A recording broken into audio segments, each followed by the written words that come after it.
Hey tea heads, this is Don from Mayleaf. In this video, Chaozhou style brewing, crushing the leaves. In this video, we're going to get down into the details of Chaozhou Gong Fu style brewing, and we're going to be seeing if crushing leaves actually makes a difference to the final brew. This video is going to go under the tea brewing and the tea masterclasses playlist. If at any point in time you enjoy this video, then make sure you hit it with a thumbs up. The more thumbs in the air, the more tea videos are going to come your way. And if you haven't subscribed to our YouTube channel yet, go click that button.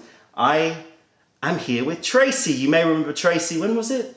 A long time ago. It was over about a year and a half ago. Yeah, we did, on a sunnier day than today, we did a video about iced teas. Iced tea. Iced teas. I'll put a link in the description below, you can check it out. She has returned for another video. I'm back. Yes. I've been waiting my turn. You're so busy, you know. No, I'm very excited to be back. So not true, yeah. The moment she texted me, do you want to do another video? I was like, yes, yes, yes, come over. So today what we're going to do is we're going to get quite geeky on this one today. Great, my favourite topic. Yeah, so this is proper geek zone, guys. We are going to dive into Chaozhou style brewing and specifically crushing the leaves, because I know a lot of you people have asked about it, and it is a technique which is used in the south of China. So we want to try and understand the logic behind it. A lot of what I'm going to say today comes from understanding through talking to people in China, from reading bits, but some of it is my own theory. May not be true, but that's all part of the process, you know, learning, spreading. Trial and error. Exactly, and if you have any other comments or thoughts about what we're talking about, then stick them in the comments section below. So let's begin at the beginning. We released a flight box of Milanxiang Dansong, which is this tea here, so raw peach orchid. We released a flight box where we did a sampling of 3 different grades of Milanxiang Dansong. And I'm not going to give you, I'm not going to give too many spoilers out there in case you want to purchase one of those flight boxes. It's a really interesting experience because you get 3 teas and you can taste them, and there's like a whole direction, so you can kind of learn how I grade this particular type of tea. But the end result is that one of the teas in there was really, had amazing aroma, an amazing fragrance, but it was lacking body, it was lacking texture, it was a bit too soft. Right. But very, like wonderful aromatics. And it was one of those teas where I wanted to buy it, but at the same time there was something missing. Now for me and for a lot of people in China, and this is something that's is less considered in the West, is that the taste and aroma of a tea is almost considered secondary to the body texture and kind of feel of the tea, you know? So it's kind of like you want a perfect marriage of all of them together, but the body is considered one of the most, you know, fundamental characteristics of high quality tea. Right, so, you know, with this Milanxiang, I didn't buy it, but instead we put it in a flight box and I mixed it with a tea which had more body and slightly less fragrance, still a really high quality Wudong Milanxiang Dansong, but had a little bit more texture and body. And the end result is that we have created this blend here. So this is a blend of teas to, in my opinion, get the perfect balance of body and aromatics. So we're going to taste that one later. But what I have here is, these are the same teas, so 2 scoops of the same tea. This is the very highly aromatic Milanxiang Dansong that was lacking body and texture, right? That was a bit soft. And we're going to be using this to demonstrate a point regarding Chaozhou brewing, and that is the crushing of the leaf. So let's go back in time, Qing Dynasty, early Qing Dynasty. You're from Malaysia? Malaysia, yes. But your parents? Yeah, my mum, she's Chinese Malaysian, she's from Kuching, so on the east peninsula of Malaysia. But probably your ancestors come from South China, I would imagine, or Straits Chinese. Yeah. Anyway, so this part, South China, Chaozhou area, Guangdong province, and moving up to Fujian province, they basically invented Gong Fu Brewing. Okay. They're the people in early Qing Dynasty that really created the template for Gong Fu Brewing that then spread out, you know, across China and has been adapted and continues to be adapted. And Gong Fu Brewing is, people talk about it as a ceremony, but it's not really about the ceremony. It's more of a discipline. It's more about trying to maximize, you know, you've had lots of Gong Fu brews, right? Absolutely. So trying to maximize the flavor. Yes. Yeah. And so there are a few reasons why what prompted the development of Gong Fu Brewing. One of them was simply its relationship to, the arts and martial arts and discipline, and we can talk about that later. I've got videos planned across a lot of this in-depth diving into Chaozhou and Gong Fu Brewing. This is the first one. Mm-hmm. Another reason, one of the main reasons, is that in South China the people weren't that rich, and so there was, an element of making sure that you got the most out of the leaves.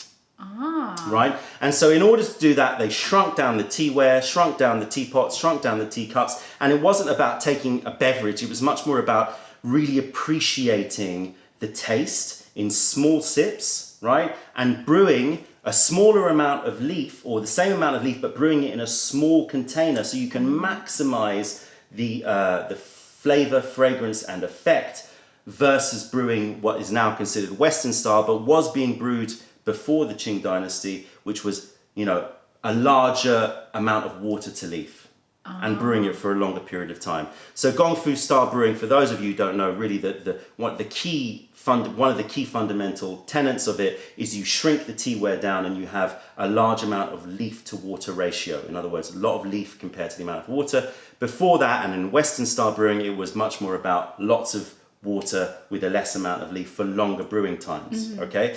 And so you could therefore really kind of eke out and maximize the amount that you could get out of a small amount of leaves if you shrunk the teaware down and you really appreciated each and every infusion, and you could then, really just maximize your efficiency, okay?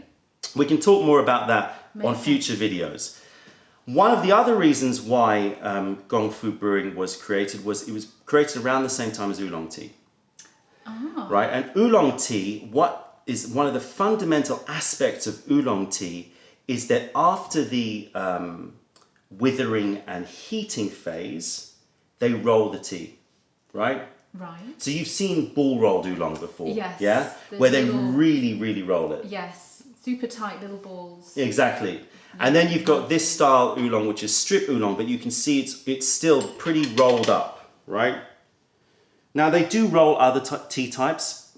For example, you get green teas that are rolled, etc., etc. But with Oolong, it's fundamentally part of the process. They have to do that. And the reason why they do that is because they want to take all the juices, they want to bring it to the surface, right? So they're kind of bringing out all the juices. Because the leaf actually by itself is quite waterproof, it has to be, right? It's in order for it to survive, it needs to be pretty much waterproof, and there being some ability for water to transfer, but essentially it's waterproof. So when you roll the leaf and you crush the leaf slightly, you're bringing all the juices up to the surface, and those juices dry up on the leaf, okay? Right.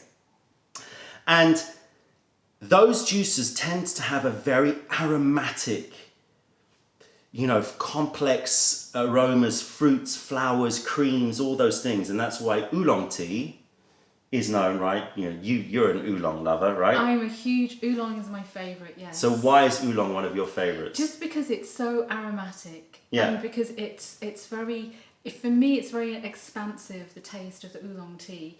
And I really like the high mountain Oolongs. I feel like I very much connect with that energy of the mountain with the Oolong tea. So yeah, big favourite.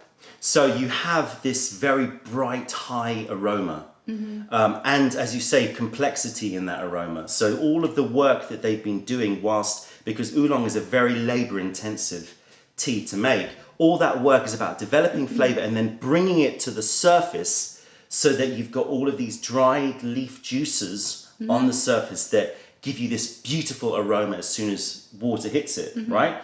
And so what you suddenly have is a tea which is very suited to short infusions, right? Because all of that, all of the flavor and the aromatics, a lot of those bright notes are brought to the surface of the leaf, okay? So then when you hit it with water, you're gonna extract that more quickly than allowing the water to enter the leaf and dissolve the solids in the leaf. Right? So if you imagine the anatomy of the tea leaf, you've got the dry leaf juices sitting on top of the leaf, and then you've got kind of a membrane, and then you've got like the leaf solids, okay? And so the water is going to start to dissolve all of those bright aromatics first, and then slowly enter the leaf and dissolve up those leaf solids, and that will start to extract into the tea. Okay, with oolong tea, because you've got all of that dry leaf juice, it suits short steepings because you can get those aromas very quickly. But also, if you brew too long, in other words, if you take a small amount of leaf and you brew it for a longer amount of time in a larger amount of water, then those aromatics, they're very fleeting. You know, you've got to protect those aromatics. Right. Yeah, Okay. they will dissipate. So if you leave a tea for 4 or 5 minutes to brew, those aromatics are going to start to lose their brightness. They're going to lose their kind of technicolor approach. It's going to be a little bit more muddy. Okay. Yeah, so you have suddenly a style of tea that's being made that suits fast infusions. Yeah, Okay. very quick infusions and really kind of bringing out all those aromatics very quickly. Yeah, and so that's why Chaozhou and Gong Fu style brewing is so intrinsically linked with oolong teas. But the problem with this, okay, is that you have all of these aromatics, but sometimes you want some dissolved solids from the leaf, because those dissolved solids in the leaf, they bring body and texture.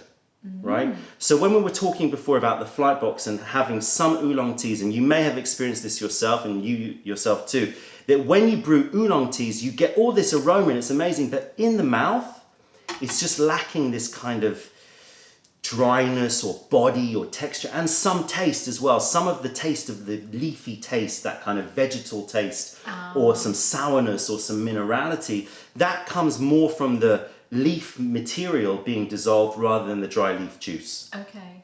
Okay, and so sometimes you have teas which are too soft but have bright aroma, right? And this is where the breaking of the leaf comes in, because if you break the leaf up, if you crush the leaf up, then of course what you're doing is essentially allowing water to enter the leaf material very quickly. That way it's extracting the solid leaf material, it's dissolving that, extracting it into the tea, and so you're getting a slightly more richer body and a more rounded taste. So this is why this style of brewing works super well with oolong tea. So let's begin with brewing, and we're going to do a little test here. So I've got hot water here. I'm going to now quickly just heat up the teaware. We're not going to do a full brewing here because that would take too long, but we're going to do, you know, a couple of infusions, and you can judge the quality of this tea. So I'm going to put, we've got 4.5 grams in here of tea. And these are the same teas? Exactly the same tea, the same. but we're going to treat one of them slightly differently. So have a sniff of that. This is Milanxiang Dansong Royal Peach Orchid. And as I said, we've got our blended Royal Peach. Our May Leaf blend has just hit the website, so you can check that out. So I've got the same amount of tea here, but what I'm going to do is I'm going to take a small amount, okay? Now this is, again, to personal taste, and you can adapt as you want. And what I'm going to do with this is literally, let me do it close to camera so you can see, is literally crush this, which I know sounds very strange to people out there, because we're always talking about how you should have whole leaf. But one of the reasons why whole leaf is so good is because you can control the brewing. So you can decide how much you want in terms of body and dryness in your tea. Okay, so I'm just gonna, a little crush. yeah, so you can see, you compare that to that. We're still doing 80%, 90% whole leaf, but we're doing this crushed leaf here. Okay. And we're going to drop this in to the teapot, and we're just going to shake it so it hits the back, right? That does two things. If you put it at the back, it means that, first of all, you're going to get less of it coming out of the spout, right?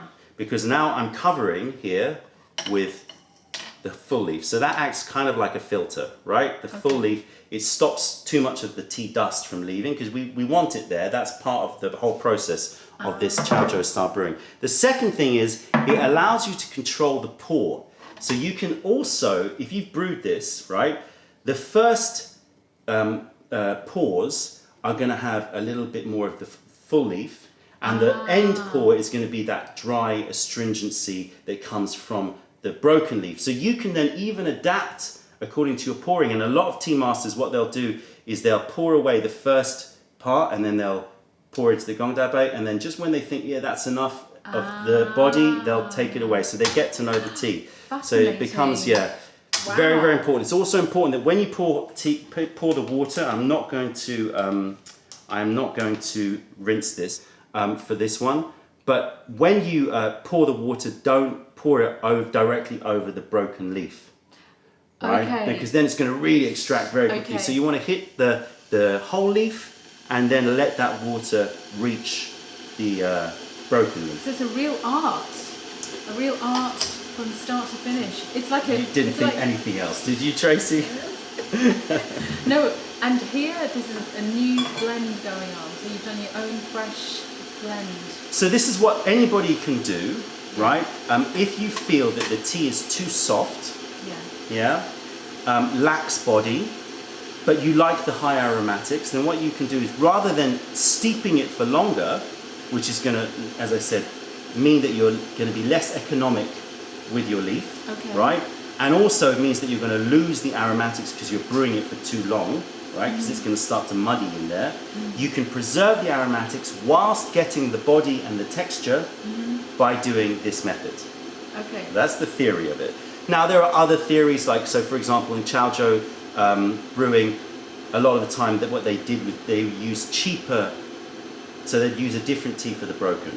So they would just use cheap. So again, that expands this economics idea. Okay. So they'd get some cheap tea to just add that body. But you know, I think you can do it with the highest quality stuff. Obviously, if you can afford to do so, it's a much better finish. Yeah. Makes sense. Right. So as I said, we're not going to rinse. We're going to hit it with 95-degree water. Now you can do this tea. You can do this method with all sorts of tea. I would recommend you try it with oolongs. It's often used for bull-rolled oolongs. Dansongs already have quite a lot of dryness, okay? So you don't need to do it so much with dansong teas. I'm showing you this as an example because we were talking about the flight box. But you could mostly do this with bull-rolled oolongs or with yenchas, like rock oolongs, like dahong paos and things like that, or shui shens, just to add a little bit to it. Okay, so what we're going to do is we're going to try and brew for the same amount of time here. We're not going to rinse. We're going to go straight in. So pretty much, immediately we're going in a few seconds. So that will be something like a 10-second infusion once the pour is over. Yeah? Already, look at the color of that. Stunning. Amazing. Same thing here. So we have to be careful. I'm going to pour at the front. I don't want to hit those back, the dusty part, right? And again, pretty much instant. It's a different pour. You can see more arc-like pour this one. Yes. There you go. So 2 teas brewed. They're exactly the same tea leaves, but one brewed with crushed leaves in there. Let's just take a look at the color. Can you see any difference in color? Not really, right? Anything? No. Right. So pretty much the same. So here we go. Let's taste this. Exciting. So here you go. So let's try it with uncrushed, so fully whole leaves first. Cheers, everybody. Cheers. So focus on how much aromatics you're getting at the beginning, and then after you've swallowed, is there structure and finish and body to the tea? What do you think? It's super flowery. It's very aromatic. It's a very it's not too strong. It's very nice flowery finish. I think it tastes delicious though. I love it. So really nice aromas. You're getting some honey, you're getting some orchid, you're getting obviously some peachy kind of stone fruit notes in there as well. There is some woodiness, but it's understated, it's gentle, right? Yeah. It's there, it adds a little bit of that backbone. Exactly, there's some depth there. There is some depth, but it's kind of like a rockery where you have like the flowers coming out of the rock. It tastes kind of like that, like the flowers coming from the rock. Right, so you're getting more of the flowery notes. Yes. All right, let's try this one here. So this is the same tea brewed with just maybe 10% crushed leaf.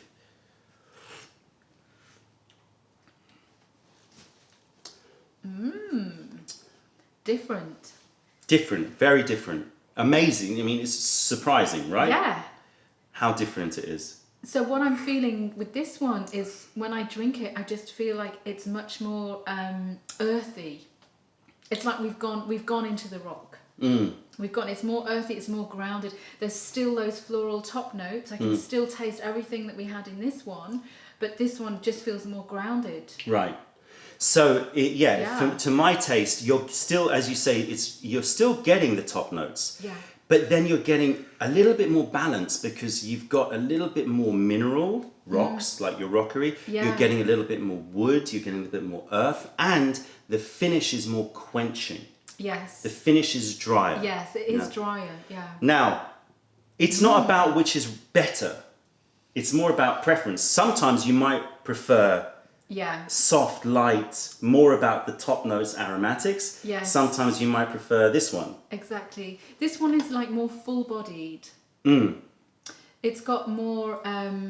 this one is just, when I think of like a tree, for example, it feels like this one is incorporating the roots of the tree as well as the branches with the fruit on. Yeah. That's what it feels like. Yeah, that's a really good analogy. So I always talk about the EQing of tea, right? How top notes, mid-range, bass notes as a DJ, she knows everything about that. Knows about music. But all like that, the tops of the trees, the flowers, all of that, but the structure, the body, the kind of the roots of it. The roots, like this one would be the branches and the blossoms of the tree, the fruit of the tree. Yeah. But this one is the branches and the blossoms, but the trunk of the tree.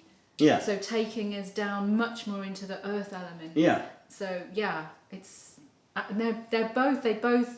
they have a part to play. One is just more. So when would you drink that one versus that one, for example? So this one would be more like a kind of in a more meditative space, more relaxation.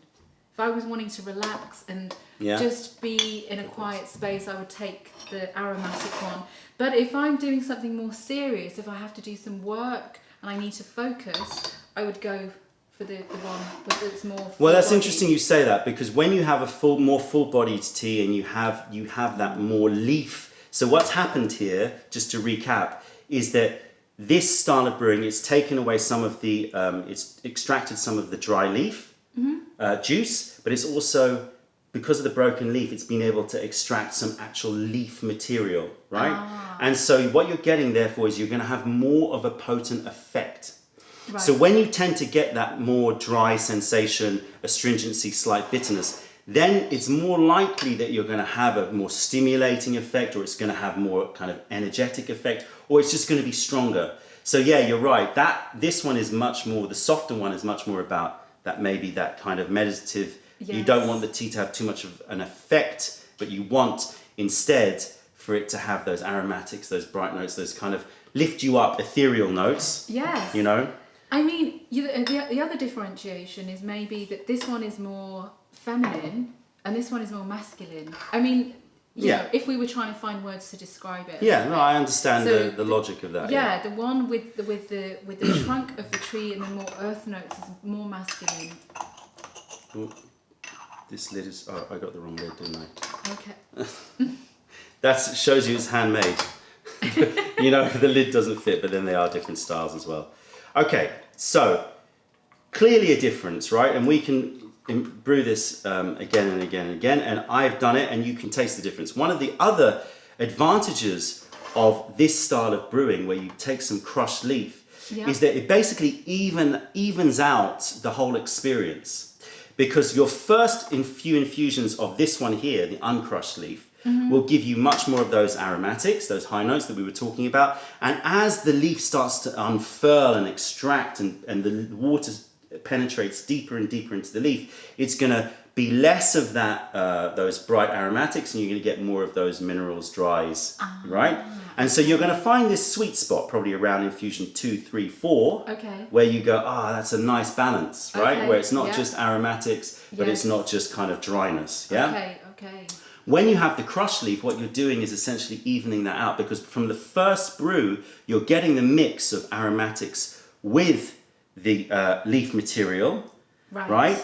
But then, by the time the water started to extract the leaf material of the whole leaf, the crush leaf has kind of done all its work. It's extracted already, so it's not really playing much of a part, in the flavour, right? So that way you get a much more even, longer lasting sweet spot. Do you understand what I mean? Very nice, yeah. So you get that. Now, let's try this one. So this is the May leaf blend that we've just released. So this is whole leaf. I didn't crush any of it, but I've intentionally blended 2 leaves. One is this one, the aromatic one, very aromatic, with one that I felt has more body. Let's give this a taste.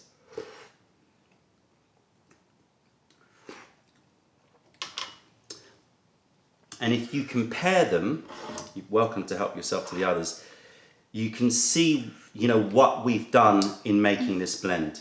Okay, so now this is the whole tree. We've got the roots and we've got the branches and the fruits on the tree. The so you would say it was closer to this one than this one?